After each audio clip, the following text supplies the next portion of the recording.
الحمد للہ وکفا وسلام علی عبادہ الذین اصطفا اما بعد اعوذ باللہ من الشیطان الرجیم بسم اللہ الرحمن الرحیم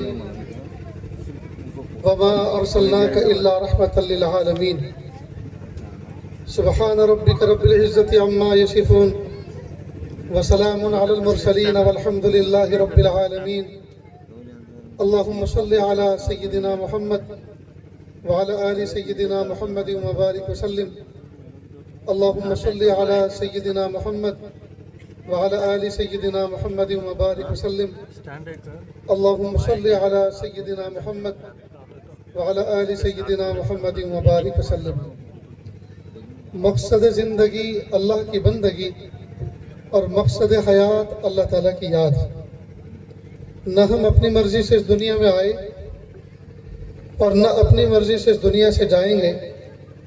اللہ تعالیٰ نے حکم فرمایا تو آ گئے اور اللہ تعالیٰ حکم فرمائیں گے تو چلے جائیں گے.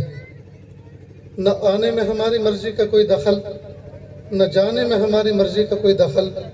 عقل مندی کا تقاضا یہ ہے بیچ کی جو زندگی ہے وہ بھی ہم اللہ کی مرضی کے مطابق گزاریں. کسی شاعر نے فارسی زبان کے اندر بڑا شعر بہت پیارا شعر کہا ہے یادداری کے وقت زادنے تو ہم خندہ بودن و تو گریاں. اے انسان تجھے کچھ پتہ بھی ہے جب تو ماں کے پیٹ سے دنیا میں آیا تھا تو تیری پیدائش پہ سب خوشیاں منا رہے تھے اور تو ماں کے پیٹ سے روتا ہوا آیا تھا. ای چنا زیست کے وقت رفتنے تو ہم گریاں بودن و تو خندہ. اب تو اللہ کی محبت میں اتنی پیاری زندگی گزار کہ جب دنیا سے تیرے رخصت ہونے کا وقت آئے تو تیرے رخصت ہونے پر سب رو رہے ہوں اور تو ہنستا ہوا دنیا سے چلا جائے. اللہ کے محبوب صلی اللہ علیہ وسلم کی سیرت کے عنوان پر جو مسابقہ بچے اور بچیوں میں قائم کیا گیا یہ اس کے نتیجے کا دن تھا اور بچیوں اور بچوں کی ہمت افزائی کا ایک موقع تھا. اس موقع کی مناسبت سے یہ اجتماع وجود میں آیا ہے. اللہ رب العزت اللہ کے محبوب صلی اللہ علیہ وسلم کی سچی محبت ہم سب کو عطا فرمائے اور محبوب صلی اللہ علیہ وسلم کی سیرت کو سامنے رکھتے ہوئے زندگی گزارنے کی توفیق عطا فرمائے. لیکن عجیب بات ہے بعضی تو ہماری بچیاں مار گئیں اس لیے کہ کتنے افراد نے شرکت کی تھی 300 افراد میں. بچے کتنے تھے 200 بچے تھے اور بچیاں 100 تھیں اور سارا کے سارا انعام لوٹ کے بچیاں لے گئے. تو بچے کہاں گئے یہ مرد جو اپنے آپ کو مرد کہتے ہیں. ہائے ہائے اللہ رب العزت نے ایک لڑکا اول نمبر اس کو تو دکھا دیتے کم از کم کہ اس لیے چھپا لیا کہ نظر نہ لگ جائے. اللہ تعالیٰ میری ان ماں بہنوں کو ان بچیوں کو جزائے خیر عطا فرمائے. حضور پاک صلی اللہ علیہ وسلم سے محبت کرنے میں یہ بازی لے گئے. یہ ان کی کارکردگی اور ان کا یہ نمبر کا ملنا یہ علامت ہے اس بات کی کہ ان کے دلوں میں اللہ کے محبوب صلی اللہ علیہ وسلم کی سیرت کی کتنی محبت ہے. اللہ تعالیٰ ان بچوں کو ان کو دل و دماغ کو روشن رکھے اور پیارے اللہ ان کو حضور پاک صلی اللہ علیہ وسلم سے سچی محبت عطا فرمائے اور سنتوں کو زندگی میں اپنانے اور سنتوں پر عمل کرنے کی اللہ تعالیٰ توفیق عطا فرمائے. بچوں کو بھی چاہیے کہ وہ محبتوں کے ساتھ آگے بڑھیں. اللہ کے محبوب صلی اللہ علیہ وسلم کے ساتھ کہ محبت کرنا اور محبوب صلی اللہ علیہ وسلم کی سیرت کو اپنی زندگی کے اندر سمونا یہ ہمارا دینی فریضہ ہے.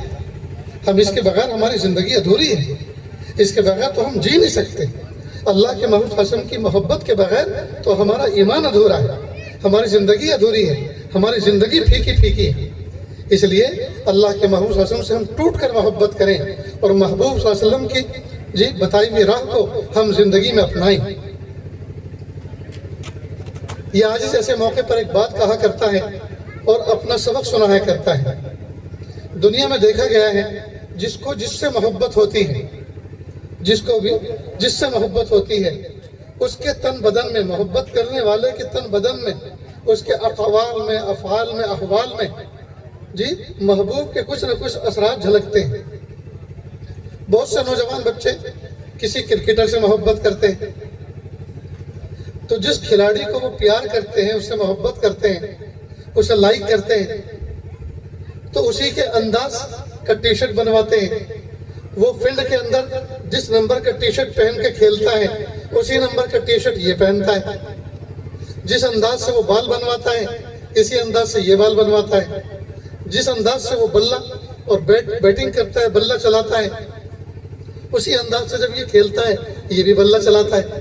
یہاں تک کہ اور تو اور وہ میدان کے اندر اگر کوئی چاکلیٹ کوئی ٹافی کھاتا ہے، تو جس اسٹائل میں وہ کھاتا ہے، اسی اسٹائل میں یہ بھی کھاتا ہے۔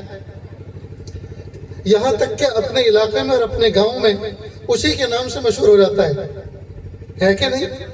تو جو آدمی جس سے محبت کرتا ہے، اس کے تن بدن میں اس کے اثرات ظاہر ہوتے ہیں۔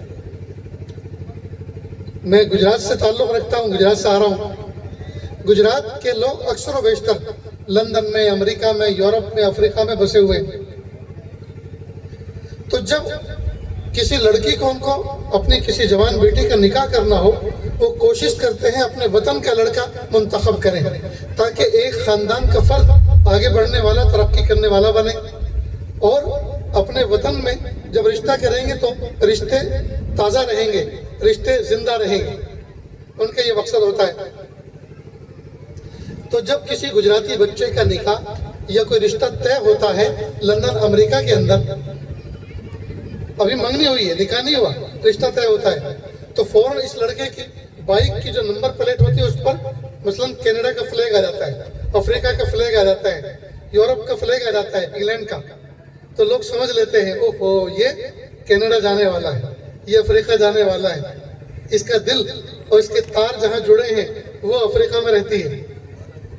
تو جس آدمی کی محبت جس سے ہوتی ہے، اس کے تن بدن سے، اس کی حرکات و سکنات سے اس کی محبت کا ضرور پتہ چلتا ہے کہ نہیں دوستو؟ اس طرح کا ہم سب کو اس بات کا دعویٰ ہے کہ ہمیں اللہ کے محبوب صلی اللہ علیہ وسلم سے محبت ہے، لیکن نہ ہمارے بال حضور جیسے، نہ ہمارے گال حضور جیسے، نہ ہمارا لباس حضور جیسا، نہ ہمارے اخلاق حضور جیسے۔ تو یہ جو ہمارا دعویٰ ہے کہ ہمیں حضور سے محبت ہے، تو اس میں ہم سچے کہاں واقع ہوئے؟ اس میں ہم کہاں پورے اترے؟ ہمارے انداز تو حضور جیسے ہے نہیں۔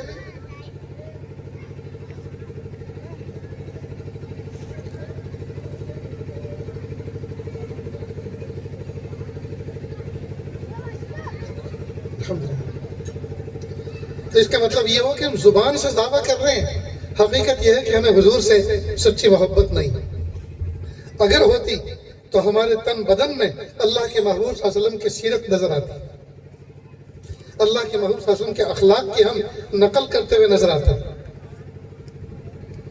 اس کا مطلب یہ ہوا کہ ہم محبت میں جھوٹے، صرف زبانی دعویٰ ہے، محبت میں جھوٹے۔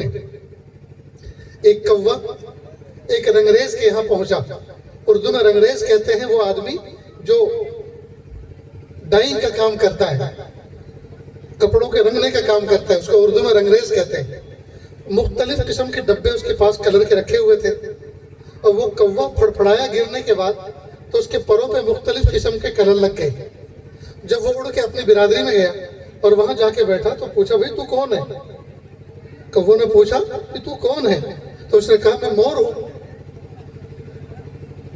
کہا کیسے؟ کہا کہ مور ہوں۔ کہا دیکھا نہیں میرے پروں پہ رنگ لگا ہوا ہے، میں مور ہوں۔ کہ تیری چونچ تو مور جیسے نہیں ہے، کہ صرف چونچ ہی تو نہیں ہے، باقی تو میں مور ہوں۔ کہ تیرے پیر بھی مور جیسے نہیں ہے، کہ صرف پیر ہی تو نہیں ہے، باقی تو میں مور ہوں۔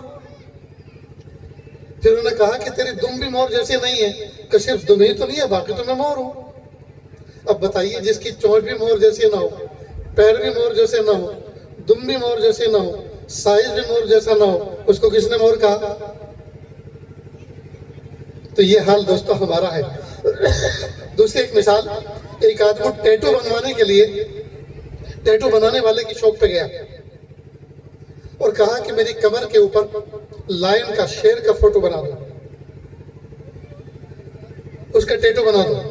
اس نے کہا کمر کھولو، کپڑا اٹھاؤ۔ اس نے شرٹ نکال کے سائیڈ پر رکھ دیا، کمر اپنی ننگی کر لی، اور اس نے اب وہ مشین چالو کی۔ اب اس کی نیڈل جو تھی وہ چبھنی شروع ہوئی۔ اس نے کہا یار بہت تکلیف ہو رہی ہے، کیا کر رہے ہو؟ کہ شیر کا منہ بنا رہا ہوں کہ منہ مت بناؤ. اس نے تھوڑا روک دیا. اس کے بعد پھر چالو کی مشین. پھر اس کو بہت تکلیف ہوئی کہ یار رکو, بہت تکلیف ہو رہی, کیا کر رہے ہو؟ کہ شیر کی دم بنا رہا ہوں. کہ نہیں دم مت بناؤ. تھوڑی دیر کے بعد اس نے مشین روک دی. اس کے بعد پھر چالو کی. اس کے بعد جب اس کو تکلیف ہوئی کہا کہ یار بس کرو, بہت تکلیف ہو رہی ہے, کیا کر رہے ہو؟ کہا شیر کا پیٹ بنا رہا ہوں. کہ مت بناؤ. پھر وہ اٹھ کے سامنے آیا کہ بغیر منہ کا, بغیر دم کا, بغیر پیٹ کا شیر کبھی دیکھا ہے؟ جب شیر بنانا ہے تو کچھ نہ کچھ تو تمہیں مجاہدہ برداشت کرنا ہوگا, تکلیف برداشت کرنی ہوگی. یہی حال دوستو ہمارا ہے. ہم دعویٰ کرتے ہیں ہمیں حضور سے محبت ہے, ہم دعویٰ کرتے ہیں حضور سے محبت ہے, نہ ہمارے اخلاق حضور جیسے, نہ ہماری چال چلن حضور جیسی, نہ ہمارا کھانا پینا حضور جیسا, نہ ہمارا اٹھنا بیٹھنا حضور جیسا, نہ ہمارا برتاؤ آپس میں ایک دوسرے کے ساتھ معاملات حضور جیسے. دوستو کس کھیت کے ہم گاجر مولی ہیں, اور کون سے انداز کے ہم محبت کا دعویٰ کرتے پھرتے ہیں, اور کون سے ہم محبت حضور سے کرتے ہیں. معلوم ہوا کہ صرف زبان سے دعویٰ ہے, باقی حقیقت میں جو ہے دعویٰ تو بہت دور کی چیز ہے, اصل حقیقت تو بہت دور کی چیز ہے. یہ ہمارے دین کا, ہمارے ایمان کا حصہ ہے کہ ہم اللہ کے محبوب صلی اللہ علیہ وسلم سے ٹوٹ کر محبت کریں, اور اللہ کے محبوب صلی اللہ علیہ وسلم کی نقل جتنی زیادہ اچھی ہم کریں گے اتنی زیادہ ہماری کامیابی کی ضمانت ہے. چلنے میں, اٹھنے بیٹھنے میں, کھانے پینے میں, سونے جاگنے میں, معاملات کرنے میں, اپنے اخلاق کے بنانے میں جتنی زیادہ مشابہت اللہ کے محبوب صلی اللہ علیہ وسلم کے ان اعمال سے ہماری ہوگی, اور ہمارا عمل جتنا زیادہ ان کی نقل کے مطابق ہوگا, ان کے اصل کے مطابق ہوگا, اور جتنی اچھی نقل ہم اصل کے مطابق کریں گے اتنے زیادہ کامیاب کہلائیں. لیکن افسوس کی بات ہے دوستو, احادیث کا ذخیرہ ہمارے پاس موجود, جی اللہ کے محبوب صلی اللہ علیہ وسلم کی سیرت کا ذخیرہ ہمارے پاس موجود, اللہ کے محبوب صلی اللہ علیہ وسلم کی زندگی کا ایک ایک نمونہ محفوظ کر لیا گیا ہے. لیکن افسوس کی بات ہے ہمیں فرصت نہیں ہے کہ ہم اللہ کے محبوب صلی اللہ علیہ وسلم کی سیرت کو پڑھیں, اس کو اپنے ذہنوں میں بسائیں, اس کو یاد کریں, جی, اور اپنی زندگی میں عملی طور پر اس کو سمائیں. ہمیں فرصت نہیں ہے. یاد رکھیں, پہلے انسان کا باطن بنتا ہے, اس کے بعد ظاہر بنتا ہے. ایک بات اچھی طرح غور سے سمجھ لیں, پہلے انسان کا باطن بنتا ہے, اس کے بعد ظاہر بنتا ہے. اگر کوئی آدمی یورپ کے لوفر اور یورپ کے جو ہپی کٹ لوگ ہیں ان کے مطابق زندگی گزار رہا ہے, بال بھی اس نے فرنگی انداز کے رکھے ہوئے, لباس بھی اس کا فرنگی انداز کا ہے, آوارہ قسم کے لوفر قسم کے لوگوں کا ہے, پینٹ پھٹی ہوئی ہے, جی کہاں سے پھٹی ہوئی ہوتی ہے آپ کو زیادہ معلوم. یعنی غیرت کی جو ہے بے شرمی کی انتہا ہو گئی. اچھی خاصی نئی پینٹ کو پھاڑا جاتا ہے اور پھر پہنا جاتا ہے, تو کیا ہی بہتر ہوتا کہ نہ پہنتے. جب تمہیں اپنا جسم ہی دکھانا ہے اور اس کو پھاڑنا ہی ہے تو پھر دوسرے حصے کو کیوں چھپا کے رکھا ہے. یہ بے غیرتی کی انتہا ہو گئی, بے شرمی کی انتہا ہو گئی. تو اگر کوئی آدمی جنس پھٹی ہوئی پہن رہا ہے, بال عجیب و غریب انداز کے کٹے ہوئے ہیں, چہرہ بھی عجیب و غریب انداز کا بنا رکھا ہے, اور طرح طرح کے ٹیٹو اپنے جسم پہ گدوا رکھے ہیں, اگر کوئی آدمی اس طرح کی زندگی گزار رہا ہے, یہ علامت ہے اس بات کی اس کا باطن پہلے ان جیسے لوگوں کے جیسا بن چکا تب جا کے ظاہر بنا. تو پہلے باطن بنتا ہے پھر ظاہر بنتا ہے. الظاہر عنوان الباطن, ظاہر جو ہے وہ اندر کا رازدار ہوتا ہے, اندر کے راز کو کھولتا ہے.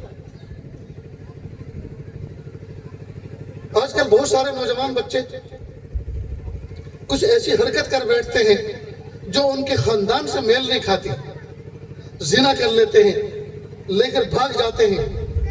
ہماری بہت سی بچیاں بھاگ جاتی ہیں, غیروں کا کلمہ پڑھ لیتی ہیں, غیروں کا ساتھ پکڑ لیتی ہیں, اور ہمیشہ کے لیے ماں باپ کو چھوڑ کے چلی جاتی ہیں. اور حالانکہ وہ ایسے گھرانوں سے تعلق رکھتی ہیں جو باحجاب بھی ہیں, باپردہ بھی ہیں, نمازی بھی ہیں, دیندار بھی ہیں, دور دور تک تصور نہیں جاتا کہ وہ ایسا کر سکتی ہیں. تو پھر ایسا کیا ہوا؟ اس کا مطلب یہ ہوا بہت دنوں تک کسی نے ان پر محنت کی, ان کے باطن پر, اور انہوں نے اپنے تصور میں, دل اور دماغ میں کسی تصویر کو سجا کے رکھا کسی معاملے کو سجا کے رکھا، اس لیے بہت سے لوگ سوئے ہوئے نظر آتے ہیں، وہ سوئے ہوئے نہیں ہوتے، کسی کی یاد میں کھوئے ہوئے ہوتے، کسی کی یاد میں کھوئے ہوئے ہوتے ہیں۔ جب بات نکلی ہے تو سنیں، اگر کوئی لڑکی جوان العمر لمبی لمبی تان کے سوتی ہو، یہ علامت ہے اس بات کی اس کا کسی سے افیئر چل رہا ہے۔ اگر کوئی لڑکی اپنے موبائل فون میں اپنی سیلفی الگ الگ انداز کی، الگ الگ اسٹائل کی محفوظ کر کے رکھتی ہو، یہ علامت ہے اس بات کی کہ اس کا کسی سے افیئر چل رہا ہے۔ سامنے والا مطالبہ کرتا ہے فوٹو بھیجو، پکچر بھیجو، اور یہ اسی اسٹور میں سے کوئی نکال کے بھیج دیتی ہے نہیں۔ اگر کوئی لڑکی بہت زیادہ سونا پسند کر رہی ہے اور تنہائی میں دروازہ بند کر کے اسٹوو پر لگا کر سونا پسند کر رہی ہے، یہ علامت ہے اس بات کی اس کا کسی سے افیئر چل رہا ہے۔